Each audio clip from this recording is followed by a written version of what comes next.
Hello and welcome to Hibs Talk. I'm your host as always, Gav. Joining me today is Dave, All right. Stuart, All right. and Matt. Matt, how you doing? All right, Gav, how you doing, son? Yeah, good, good. Guys, how you getting on? Fantastic, as always, you. I'm really good. Aye. Although I was working the weekend, I'm really good. It's my dad's birthday today. I know I kind of shared a picture with you, but the first game he took me to was the Middlesbrough game, so I got him a program on eBay. It was nice and cheap, and a program from that game, put in a nice wee frame, a couple other silly things as well, and then obviously went round in the garden and kind of gave over his presents and stood socially distanced apart and stuff. But we were speaking about it. It was a year ago today. We had my dad's birthday just before lockdown and stuff started. Everyone in the family's now had a lockdown birthday.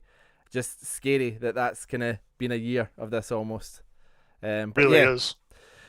so a nice wee garden birthday exchange, nice and short. But hopefully, have a Chinese one soon to celebrate it properly. How's your day been today, Dave? It's been all right, mate. Went a run and then just sat and played some Call of Duty with you. I've not had a lockdown birthday yet because Have you not? my birthday was end of August, so Um, everyone was kind of relaxed a wee bit, Yeah. and then it's going to be back the same again. So I've not really had the pain. I've been furloughed for friggin' half a year, but I think you've for paid that- your dues there, mate. Yeah. yeah, but I've not had a lockdown birthday, so could have What been about worse. yourself, Stuart? How's your day been? Yeah, not too bad. Billy Dave got out for a run first thing this morning. It's a wee bit colder than I thought it was going to be. Then just working. But the really exciting news is I managed to get booked in for a haircut. It's Wow. 6 weeks away. I'm currently trying to style my lovely Joe Newell luscious locks, and it's not really happening. So can't wait for that. I'll have to get tips on you about going for runs because I mean, Dave, you as well, because I know you were out for a run as well today. I just get so bored. Like it's just one foot in front of the other, and just I don't know. I need something. That's how you do it, right? Yeah, That's the plan. I need tips about how to make it more engaging, more exciting. I try to be a bit more fitter going forward. Matt, how was your day today? pretty boring. Done the food shop. That's the highlight. Nothing much else to do apart from I that. think I think a lot of people are like that just now with can't go anywhere. So food shop kind of like the Food highlight of shop. the week. Food shop, football manager. That's about Aye. Any good a good save on Football Manager? it. I do, but I won't say what it is on here. Fair enough. Fair enough.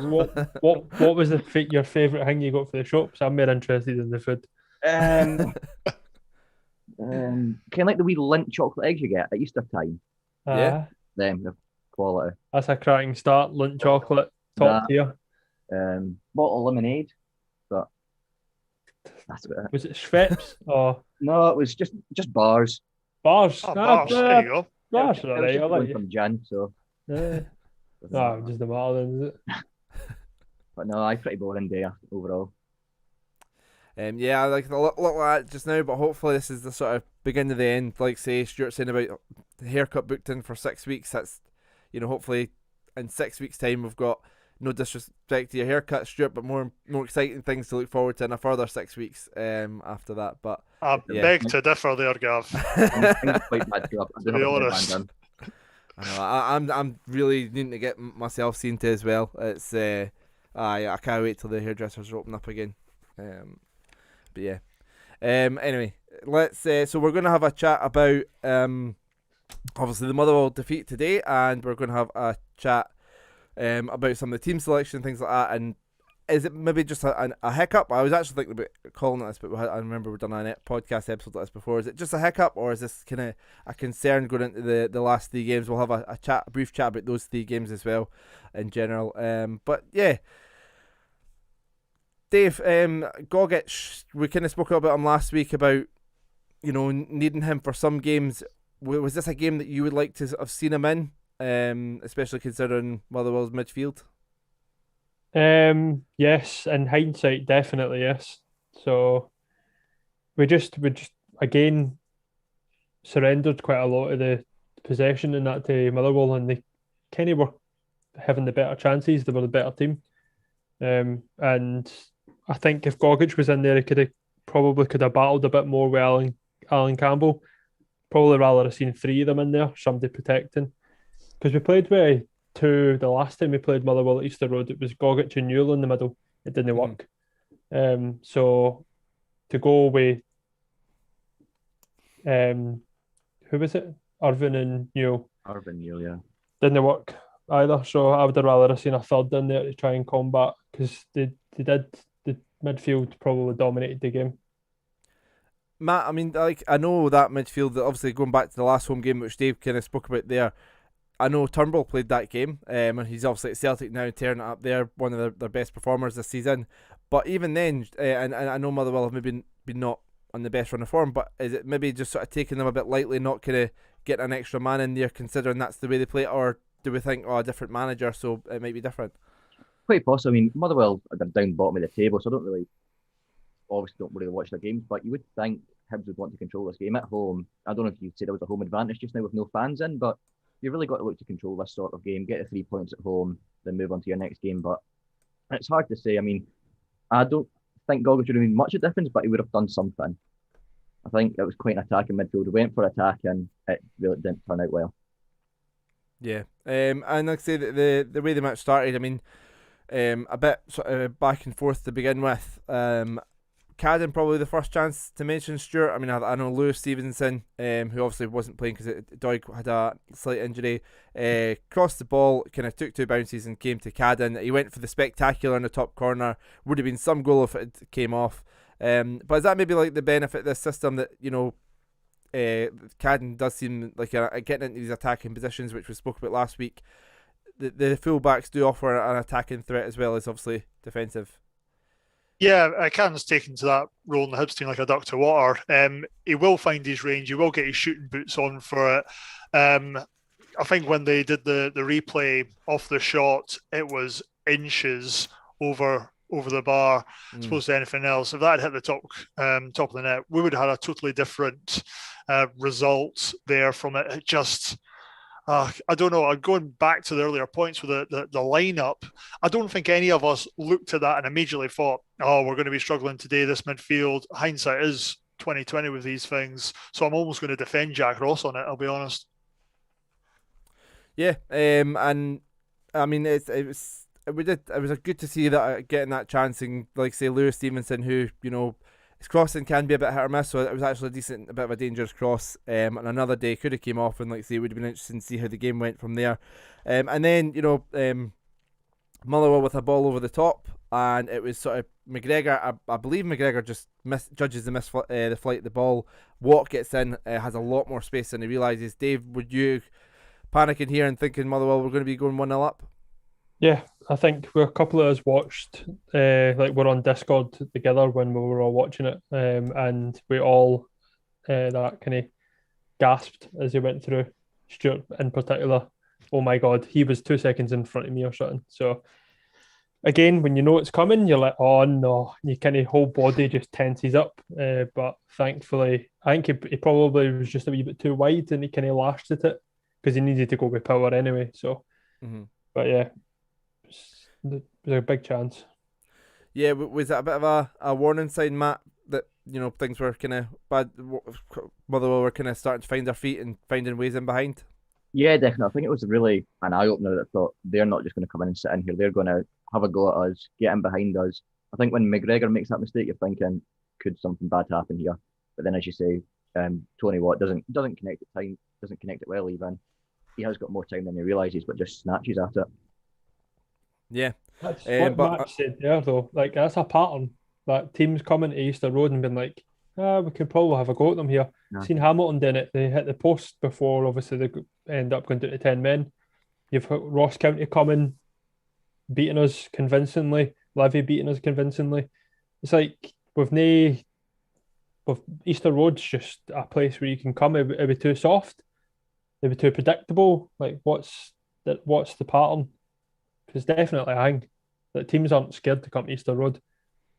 We start games too placid. We're too slow. We're never come out the traps.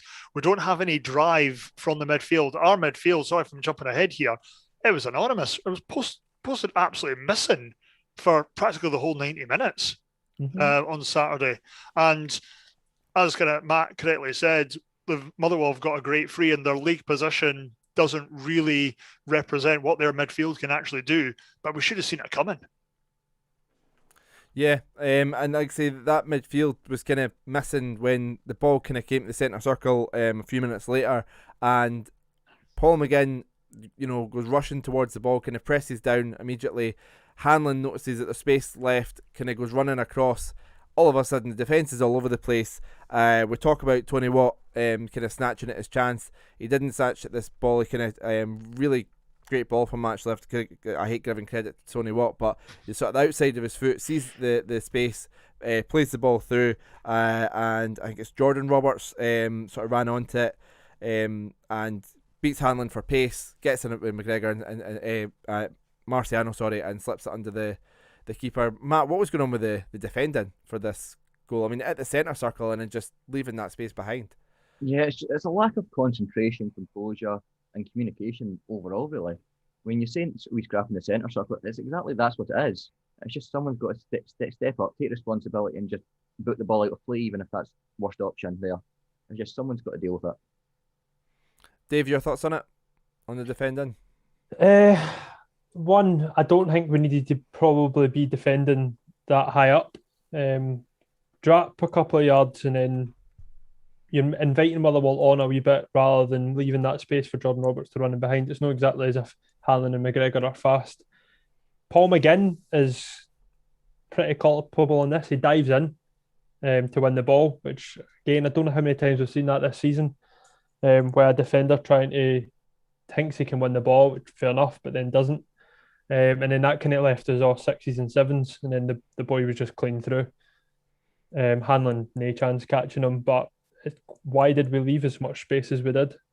That was a simple ball at the top. It was a good ball, but it was easy enough to carve open, which is not good enough. And the defence has been good, so I'm not going to go to town on them, but it still just highlights how just simple mistakes. And guess what? We're talking about finishing second last week, or I was.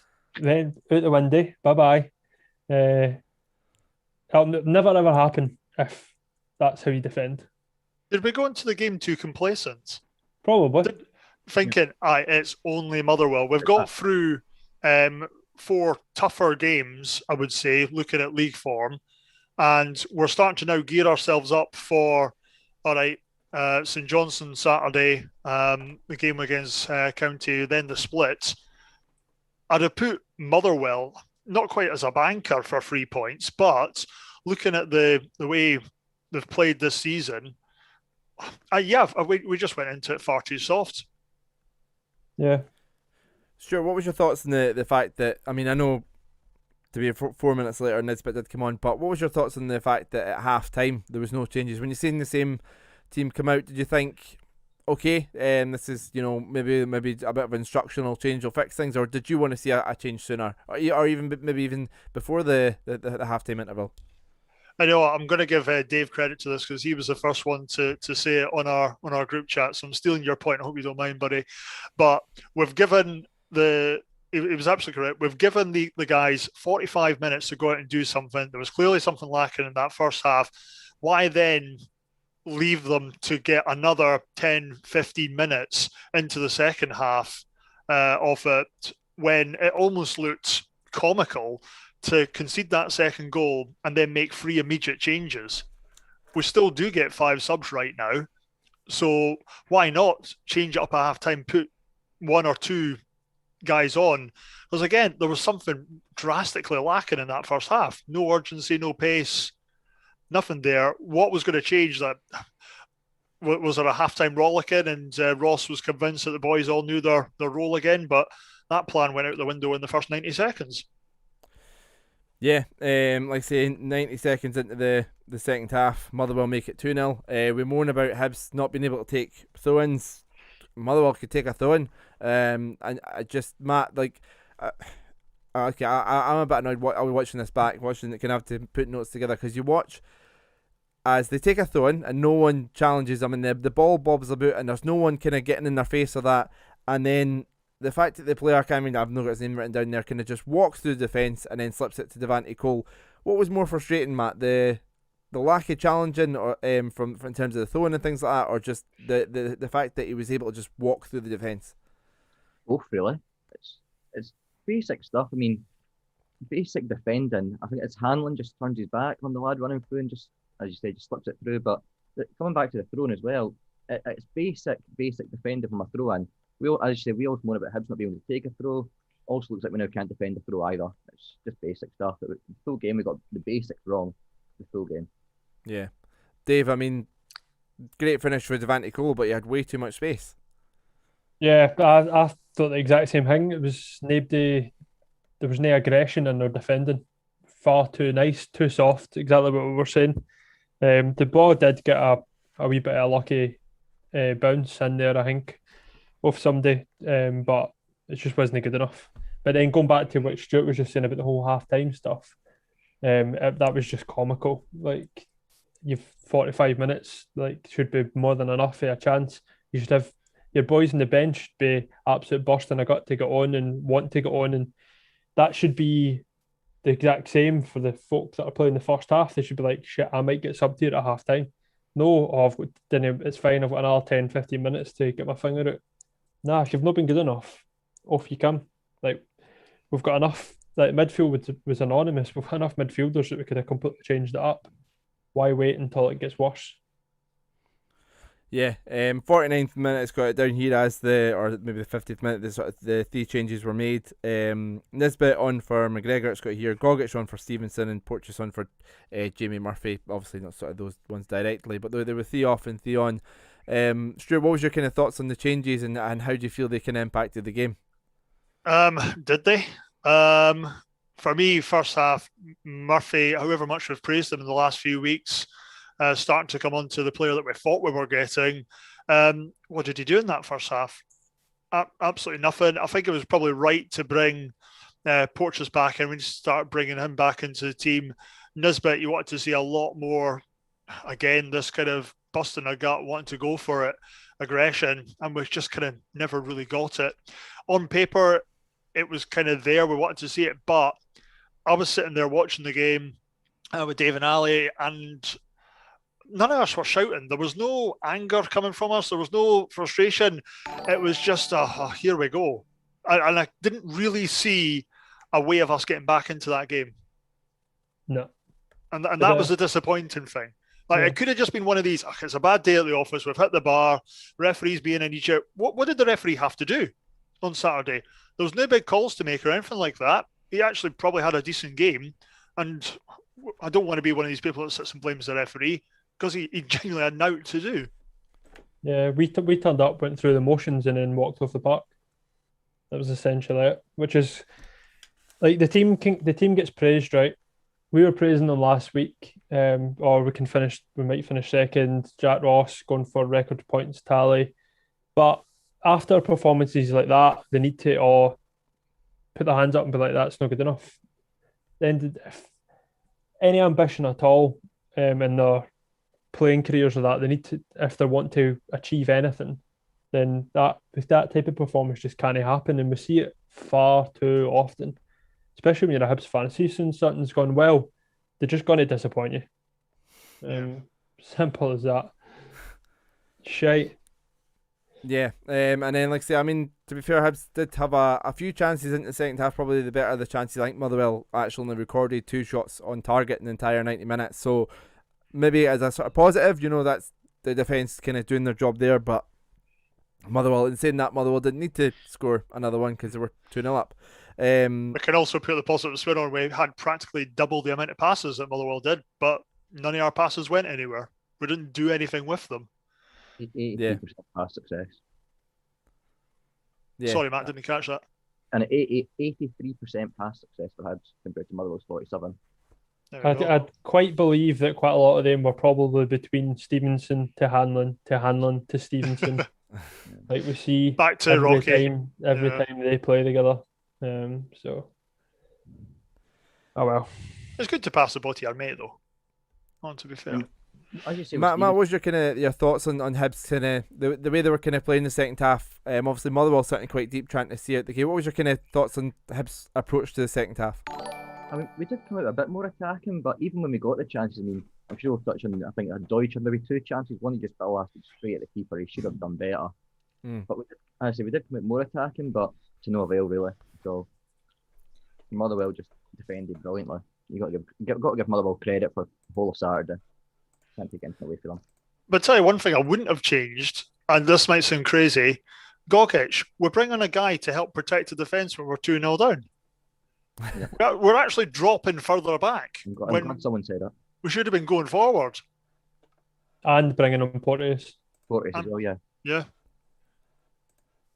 Do you think that's like? I mean, do you think that's sort of Jack Ross made me think it's more the personnel rather than the system by sort of making those changes? Possibly. I don't know what Jack Ross was thinking, because I quite possibly believe he'll be standing there absolutely fuming. Mm. Don't know what I would love to know what he said at half time. For it to come out and just it can't, what he did say at half time couldn't have been along the lines of go out there and get fucking stuck in, because you seen the second goal straight after half time when you should be at your most fired up after what your gaffer's just said, and we didn't. I'd have quite happily seen a foul given away out there, and it quite easily could have been the case where they would give away a foul and then we're sitting here being like talking about how they scored for a stupid free kick. But I hate watching teams just saunter right through us, and I honestly do think we just, like I say, we just turned up and just went through the motions. It's like nobody looked bothered, nobody was arsed, nobody was raging, and then. Do you think this is where, again, we're missing the crowds? Easter Road, our home record hasn't been brilliant this season, but at half time, I'm quite willing to bet there would have been a resounding chorus of boos with these guys coming off. Would that have almost helped a halftime team talk to say, do you guys hear this? These guys are paying their wage to go there, get out there and start turning on. 1-0 down at half time, it's not the end of the world. You can definitely turn that round. Yeah. 2-0 90 seconds later. That's you. We're practically done.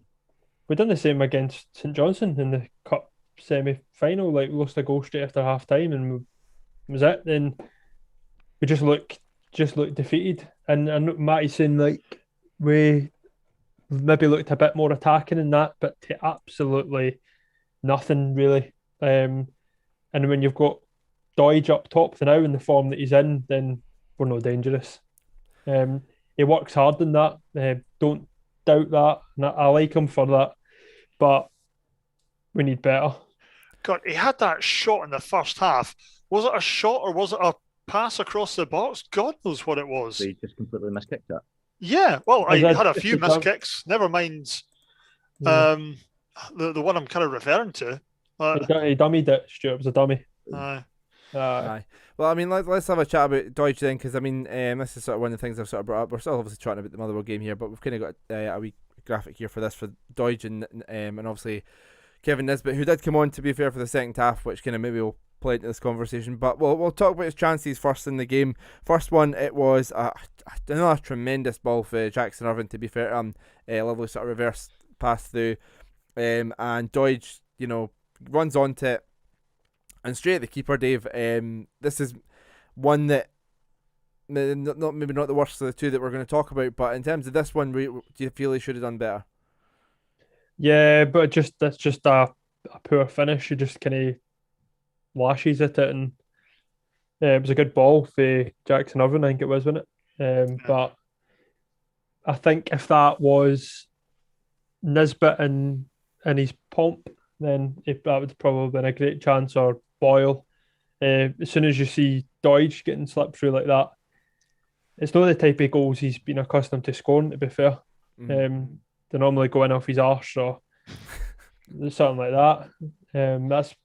He's that type of striker, so I wasn't surprised that he missed it. It probably wasn't a glaring chance, but yeah, but it's fair to say this one was, Matt. This is the next one. Boyle with the cross in, the defender goes to kind of clear it and makes an arse of it. It falls to Doige. He's got all the time in the world, and what is he trying to do? Is he? I don't know. He could have put it anywhere, and he puts it straight at the keeper. I mean, it's one of these ones. Is it this the one that he had the rebound as well, headed wide? Yeah. He's got to score at least. I know you'd say score at least, but he's got to score one of them, even if it is the rebound header. But only he knows what he was trying to do. but it was crap. Just panicked. He just panicked. Aye. That's Exactly it. Simple as that. No It's a composure. striker low in that. confidence. That's what I say. I think he's lacking a lot of confidence just now. Yeah. I mean, It really, sorry, mate, Oh, it you really reminded me of the game he had against Aberdeen last season, Oh, aye. where he must have blew about 3 or 4 chances. You're thinking, God, is this guy ever going to come good? But he does come good. Those chances that we're talking about missing, if he's on a run of 4 goals in 6 games or something like that, he's burying them. It's got to be affecting him, and I don't doubt his work rate or his commitment to the club, but bloody hell, mate, you need a shake. Sorry, Yeah. Christian. Stuart, you spoke last week on the pod about the work that Deutsch does for the team off the ball and like I say on the ball as well, but obviously just sort of even so when he's not scoring goals, he's kind of contributing elsewhere. In games like this, is it kind of too easy to point the finger and go he needs to do more, or do you feel that there's a real argument for maybe Nisbet and Boyle up top next week? I think there has to be. Just even give him a rest. We've had our issues this year with kind of things off the park with our players. I'm not suggesting there is something with Christian Joyce, but he just needs to take that step back, a little bit of regroup within himself, start with Boyle and Nisbet for against St Johnstone. Absolutely. Matt, how would you feel a little bit Boyle Nisbet coming back into the team? A lot of people kind of a bit frustrated with him, everything that happened back in January. How would you feel about him coming back into the team? Actually, I think a lot of Hibs fans would be annoyed to see him come into the team. If you look at last week's game, after the second goal, he doesn't look interested at all. But I think if he comes back in next week and scores a goal or 2 even, I think he's shooing for a start for the next few weeks at least. And then maybe try and work on a Deutsch and Nisbet partnership. I know that maybe mean dropping Boyle, but again, Boyle had a poor game on Saturday there. So it's worth a try. How many of them had a good game on Saturday? Sure, none of them. Yeah, that's the problem. You could drop all of them. Dave, how do you see it going? Obviously, Deutsch, like I say, we've spoke about some of the work that he does, but I know you've kind of been an advocate for maybe that's not enough when he's not scoring as well. But in saying that, is Nisbet the automatic solution? Because, I mean, Nisbet scored, 1 goal in 3 months, is it now, or something? Because, I mean, look, they scored the goal against Celtic, was the last goal he scored. He kind of didn't score the rest of January, or 2 months. And then he's no started a game in February. So, is Nisbet going to, if he gets a start, automatically be the solution? Nisbet now is not a good answer. An answer that you then will need to find out if it's the correct one. I just think now we've left ourselves very limited with options. And now we've got an out of form striker and a striker who's also out of form but doesn't want to be here. So it's not exactly ideal. I know you've got Martin Boyle, but he can't play up top his cell. For me, I would always think to myself that I would want to play the person that would want to be there and give you the best effort and application and all that, which would be Christian Deutsch. Mm-hmm. It's not his fault that he just isn't at the level that we all need him to be at. But we're going for third in the league. Do you know what I mean? There was a question in the chat. Play Gary O'Connor's boy, but maybe it's a bit early for that. Yeah, I would think so. In fact, he's just coming back for injury as well, but it maybe is probably is too early for that. It would have been perfect time for the likes of Gullen to come in, scored at the weekend. That's the thing. When we're talking about Nisbet being the answer or not the answer, unfortunately, is the only possible option we've got now, unless we're bringing in a youth striker. If we were looking at playing bottom 6 football this year with no chance of relegation, bring in a couple of the younger laddies, give them 4 or 5 games between them, absolutely. But we find ourselves in a better position with a bigger conundrum. I honestly don't know what I would do. Nick, against St Johnstone, I don't know who I would start with Boyle up top. So you would stick with Boyle, though? Probably. He's obviously had all the off-the-field problems, but the last few weeks he has been really good. Saturday he wasn't very good, but that's because we're talking about the players that were quiet on Saturday. Joe Newell didn't have a good game, Irvin didn't have a good game, and Murphy didn't have a good game, right? Jackson Irvin did obviously play a good ball through to Deutsch, but then apart from that, you've got to think no a lot of service was given to the front two. That's probably why we were passing the ball about to death. We had twice as many passes as Motherwell, and the pass success was so high because every pass was just sideways and safe because there was no cutting edge, there was no ideas flowing, and so I would say the answer probably is play Boyle up top with one of the two of them and drop Murphy for Scotty Allen. Get a wee bit of creativity in there. Matt, do you think Scott Allen would be ready for a start? I mean, obviously he seems really eager, but at the same time he seems realistic. When I don't know how much of that sort of interview with him you watched, and he seems prepared for it potentially being next season. But obviously he's got the attitude, but whether he's got the fitness levels to kind of start a game. But would you like, if he is sort of in a decent fitness position, would you like to see him start against St Johnstone? Might as well. He can't do any worse. I mean, we all know he from his health reasons, he's not going to play a full 90 anyway. Yeah. He's going to get subbed anyway, so you might as well just give him a start, see how he does. I could easily get an hour from him. Aye, easily. Then maybe give Murphy the last half hour. I think if players quiet performances in that, like against in big games, that was a big game for us at the weekend with Celtic playing Aberdeen. That could have been an amazing day for us, like 7 points clear by game in hand. That, to me, if you don't perform in games like that and you're not up for it, and rather than just being like, it wasn't your day or it's an off day, there's got to be consequences for that, or that type of thing can keep recurring, and it does keep happening. And it kept happening with the defence for ages because there wasn't anybody that could come in and step in until Big Daz came in. So I'm hoping if Porteous does get back in and starting again, he's like a bit more up to scratch in that because he knows he can get dropped. It's probably the defence. Would you be tempted to drop Hanlon, have McGregor and Porteous at the back? Potentially, no. For me, Hanlon, he was absolutely ridden hard and put away wet by Tony Watt all bloody game. It was absolutely shocking. And I think there was points where we were dropping Porteous, and I think Hanlon easily could have found himself dropped as well, but we've never really done that to him. Yeah. Dave, you mentioned the. On you go. I was going to say KRW0707 is just saying now on Twitch that he won't get much sharpness playing 10 minutes from the bench. I'm assuming he's meaning Scott Allen. Yeah. I believe that as well. Like start with him with an intent on attacking to win the game rather than starting a game, seeing what happened in the game and then reacting to it. Put it this way, I'd rather have him starting against St Johnstone and Ross County than having to chuck him in against Celtic, Rangers or Aberdeen. Yeah, good point. Dave, you mentioned the point gap there. Like I say, the sort of race for third. We're still 4 points clear. It could have been 7 with a game in hand. Dave, how do you kind of feel about Aberdeen? Like, is there an opportunity for them to kind of maybe kick on now that they've kind of got their new signings bedded in, or do you still feel confident about seeing them out? The thing about Aberdeen is they do it every year, don't they? Like we go on about teams like Hamilton being dogged and just always kind of managing to pull it out, and Aberdeen are the same. Like I didn't know how many seasons I've watched Aberdeen now, the last maybe 3, and I thought they've been dire, but they finished third, so they're used to it.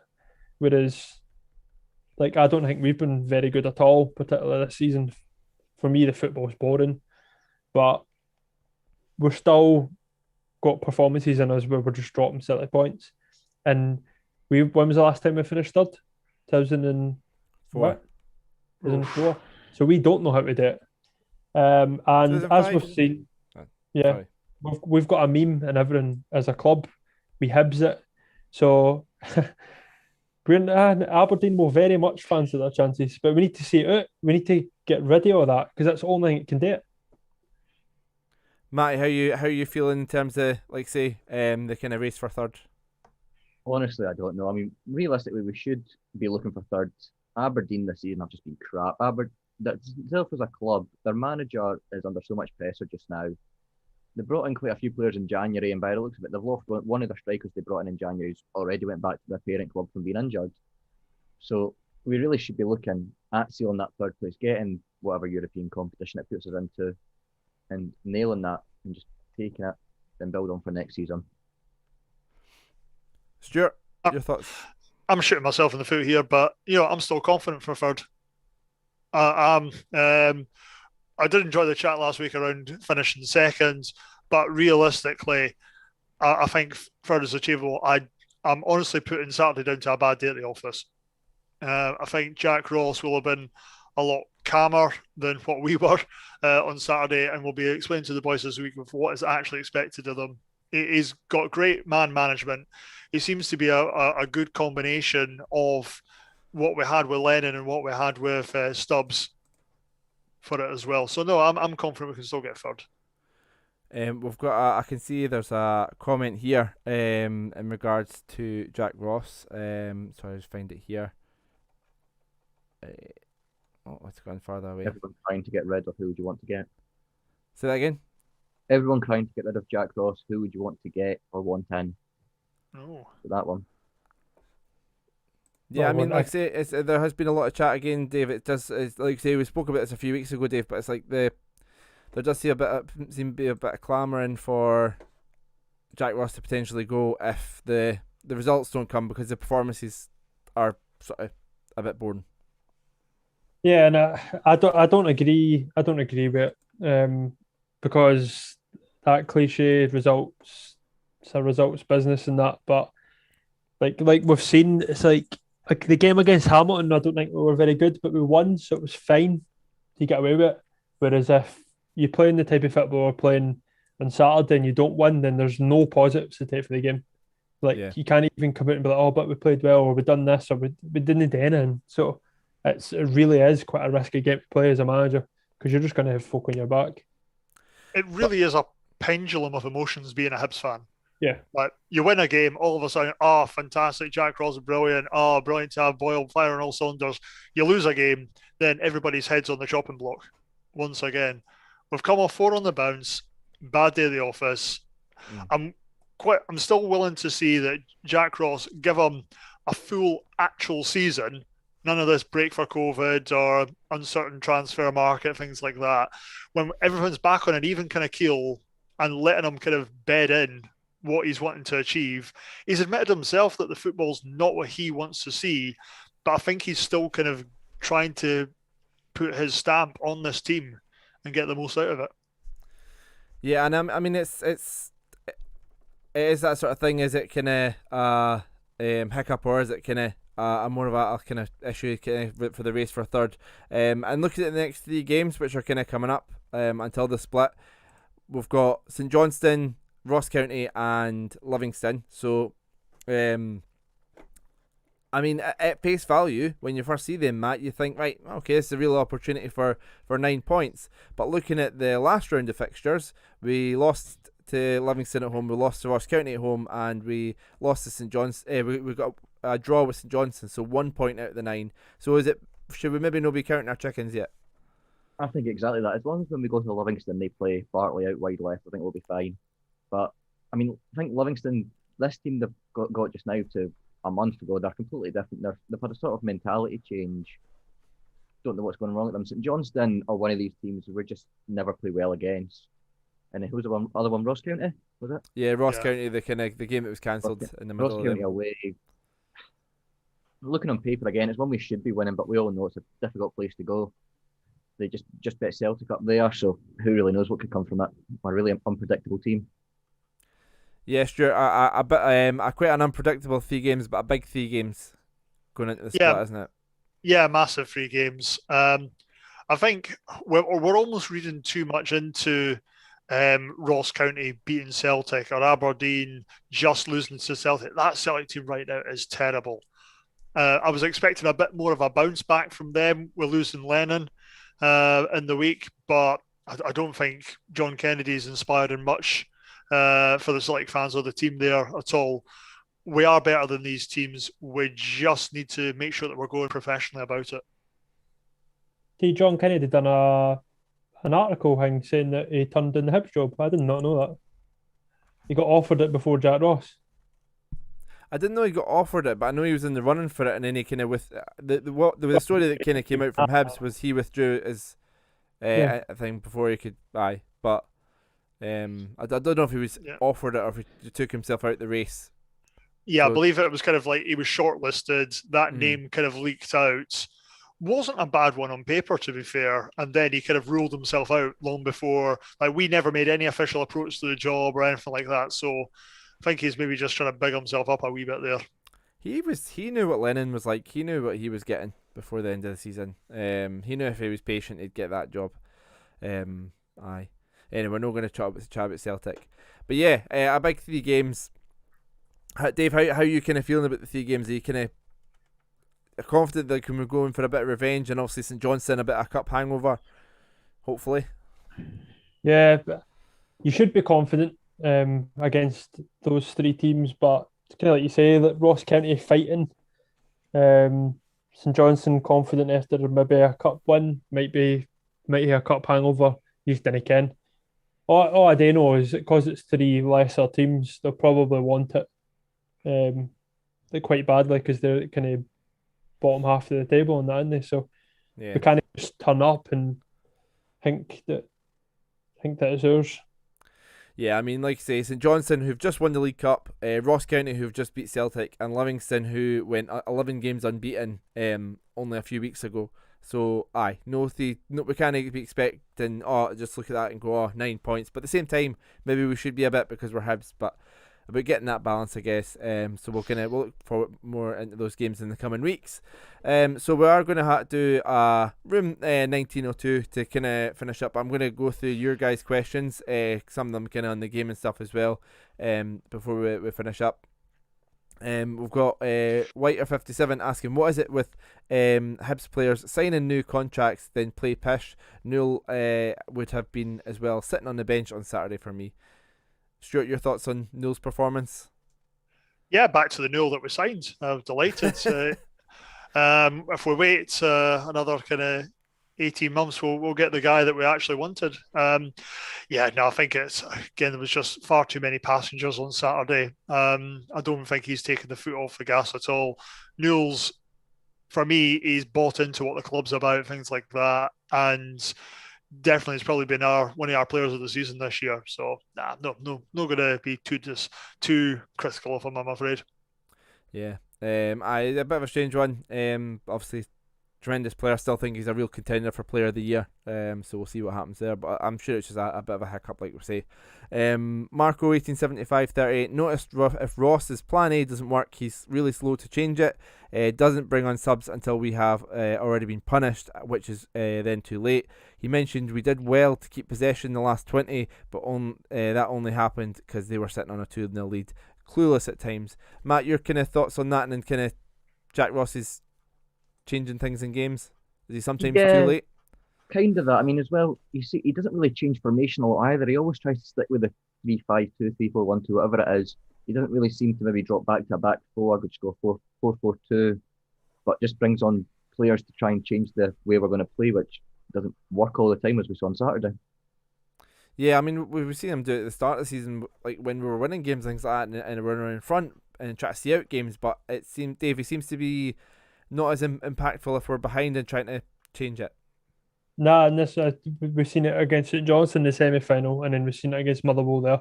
They, for me, were carbon copy performances, where we went behind in the game and we just looked rattled and disinterested,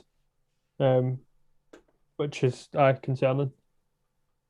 Whether that player or manager thing, I don't know. We've got Frazo Cry Every Day saying, what do you think, Irvin? Irvin, think he's good, but I think he's been dreadful for a couple of games. A few good passes, but apart from that, nothing. Walks about around the pitch and doesn't involve himself enough. A very poor player for me. I would rather an unfit Scott Allen playing. Dave, your thoughts on Jackson Irvin? Are you still as desperate as you were 3 weeks ago for him to still be here next season?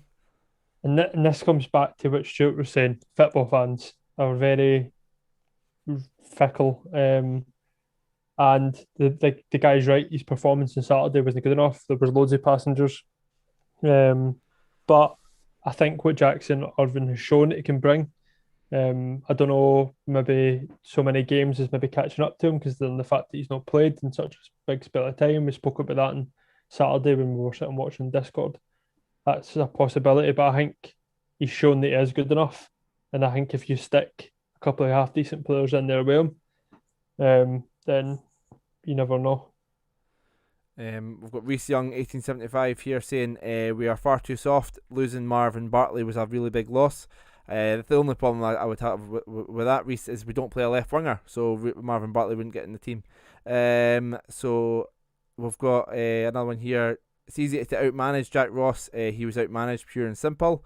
Need a new centre back ASAP. Jason Kerr should be our number one target. That's Reese Young again. Matt, is Kerr somebody you'd like to see us look at this summer?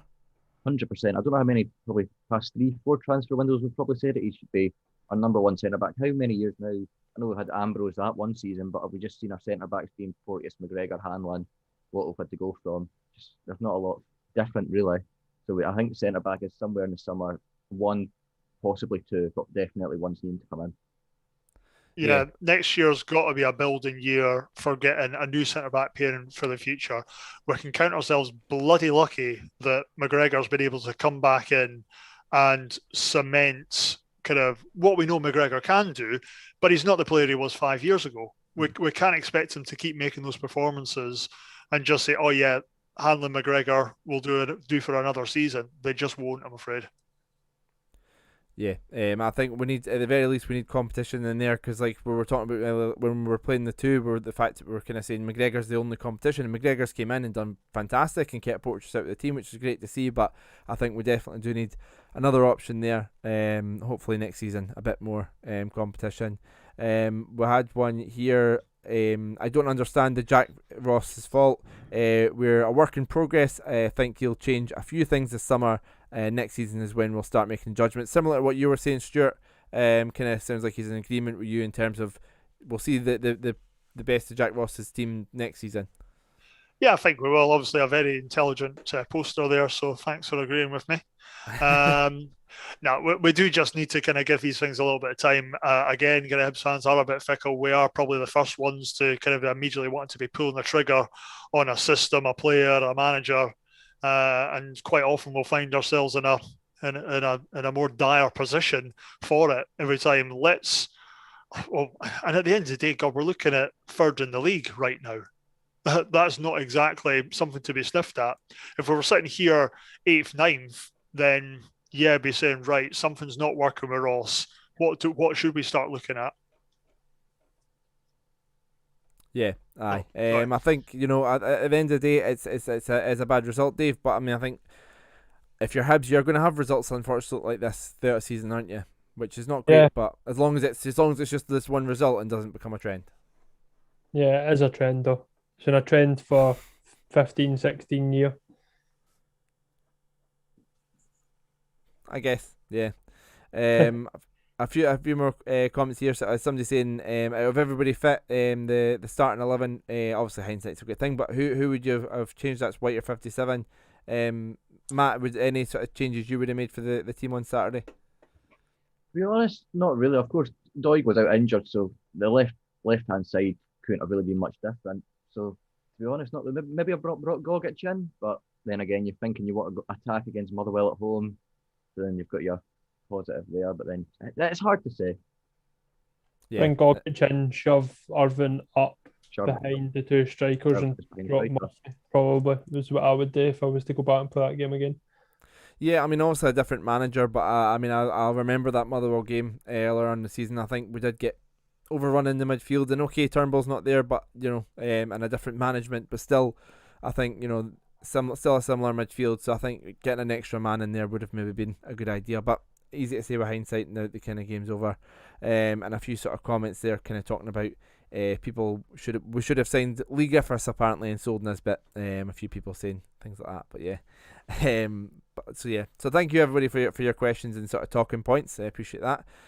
So let's finish up then with a game of Room 1902. We've not done this in a while. So for those that don't know, this is pretty much just like the old TV show Room 101, where we take things we don't like, in this case about football, and put them in Room 1902 to go away. Just like I think we've put Seagulls in the past, Hibs throw-ins, amongst many other things. So Dave, what's your kind of candidate for Room 1902? I'm going to hear all your suggestions, and then I will put this up as a Twitter poll, and you guys can decide rather than me deciding. Dave, what are you putting up for going into room 1902?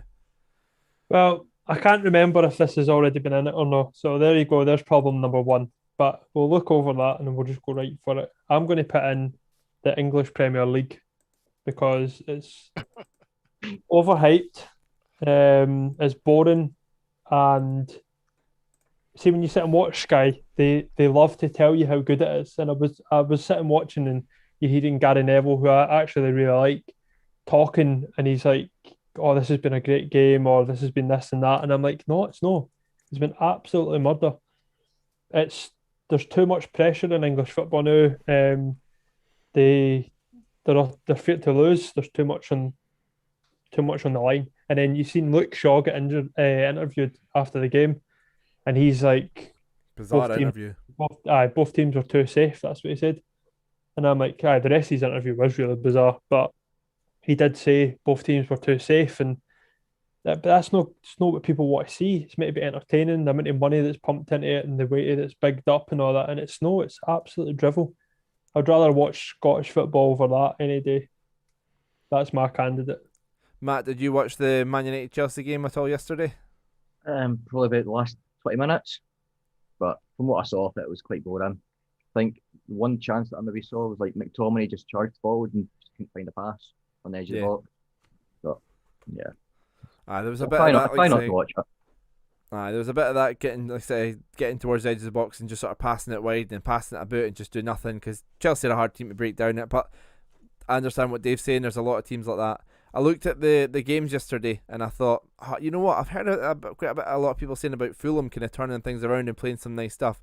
So I watched. I missed the start of it and I watched some of the Palace Fulham game, and then I didn't watch the Tottenham game, which finished 4-0, and I didn't watch the Leicester Arsenal game, which finished 3-1, and then I watched the full Man United game while I was making dinner.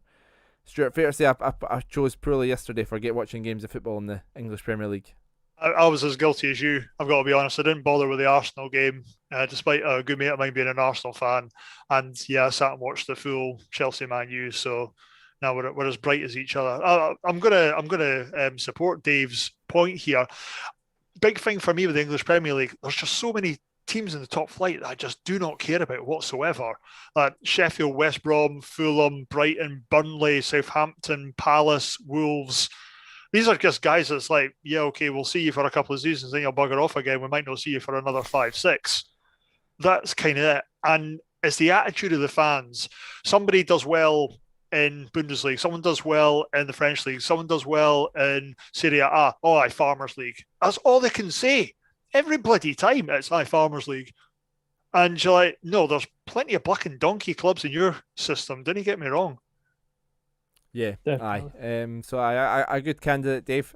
So we'll. I shouldn't be supporting Dave's.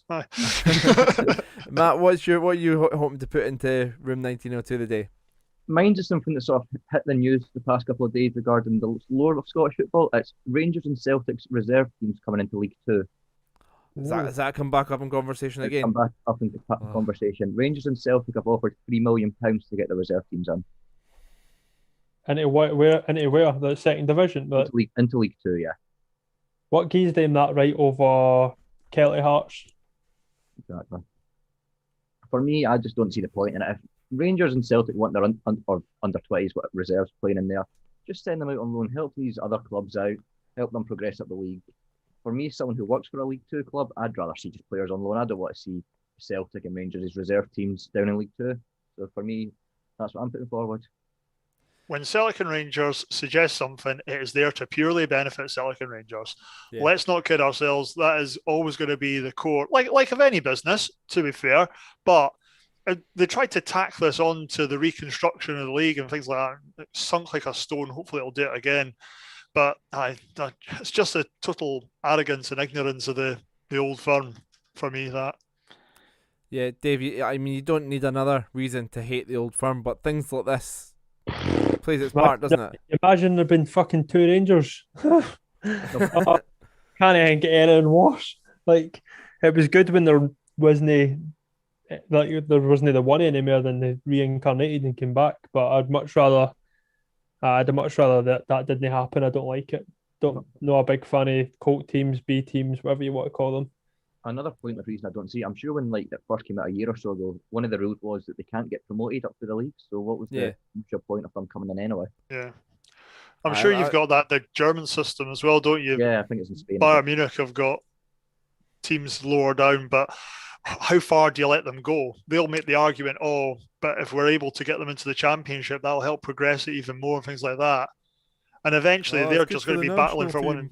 Yeah, that old chestnut. I don't like them playing in the whatever the Caramel Wafer Cup or that. I don't like that.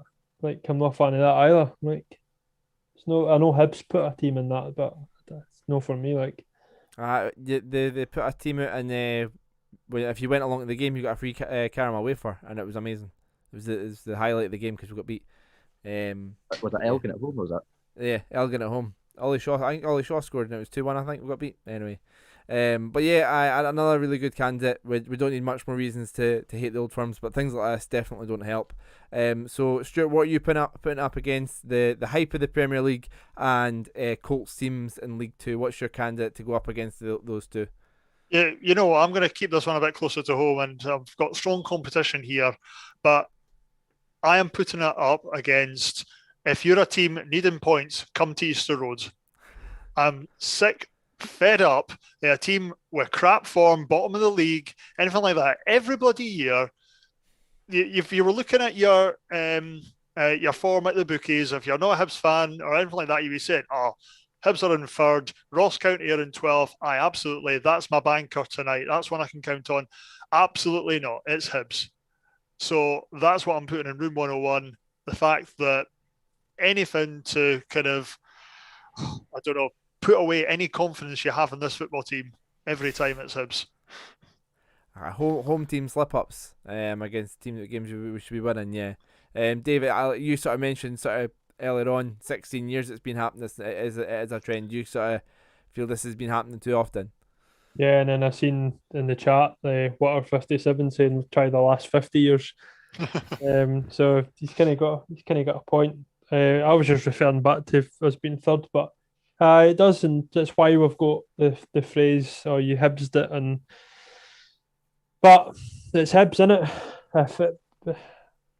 That's what we've all grown to love and get used to, and we're all used to it, unfortunately, and you just know that it's coming. As soon as something's good happening, you know that Hibs are going to exist, get your feet back in the ground quite quickly.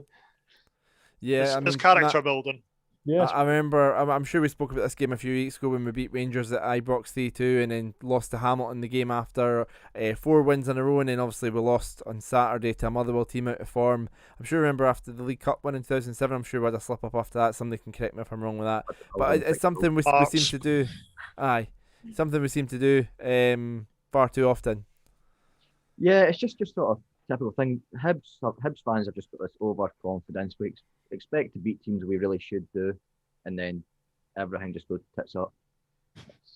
Just do any of you get like a text in that when say you are slap them up again, then you should be winning, like saying, "Oh, I've got Hibs in my coupon," like, but then they're texting me, like these Rangers fans are like in WhatsApp groups being like, "Dave, what's happening? Like, we've got Hibs." Yep. Well, no, I'm sorry, that I'll refund you the new. Like, oh, this thing becomes an absolute telephone. Oh, yeah. As soon as Hibs start losing. Fire when Hibs lose. Yeah. Oh, aye. Yeah. Oh well. Yeah. Aye, but these sort of banana skins happen too often, so yeah, it'd be good for them to go into 1902 as well. So aye, a few good contenders there. If you head over to @HFC Talk, I'll get that up tomorrow. Aye, Dave text me to remind me to do that. I'll do that in between my shifts, so around about 3 o'clock tomorrow, I'll get that up as well. And it'll be the overhype of the Premier League, home banana slip ups. I don't know. I think it's a word to. You only get so many characters. I think it's one way to word it. And Matt's Colts teams in League Two. So get your votes in for that, and we'll get a winner. So yeah. So what you guys got planned for the rest of the night, Dave? Yeah, I started rewatching Line of Duty because the new season is coming out on the 21st of March. I think it is 21st, 23rd, something like that. And I've really bad memory. Like I remember the crux of it, but I'm sitting watching it now and I'm like, this feels like a new TV show. So bad. Like, Sounds like a good thing though if you enjoy it though. Yeah, it's absolutely, it's a superb TV show. If you didn't watch it, then I highly recommend. Never seen an episode. Never seen a second of it. Stuart, you seen it? No. Oh yeah, absolutely love it. Yeah, Right, it's counting down to the 21st. Yeah, Gav, you've got to catch up on this one. Matt, you watch it? Nope. Oh, mate, right. The two yous. I might have to now though. Yeah, that's your homework, right? Start setting homework. I mean, there's 5 seasons, right? So you're basically not going to have a life for the next. Yeah. Nothing else to do. Yeah. People that don't watch Line of Duty, Room 1902. There you go. Change my answer. Yeah, and yeah, good point. I don't know what. I have no idea what it is. I know just like a modern version of the Bill.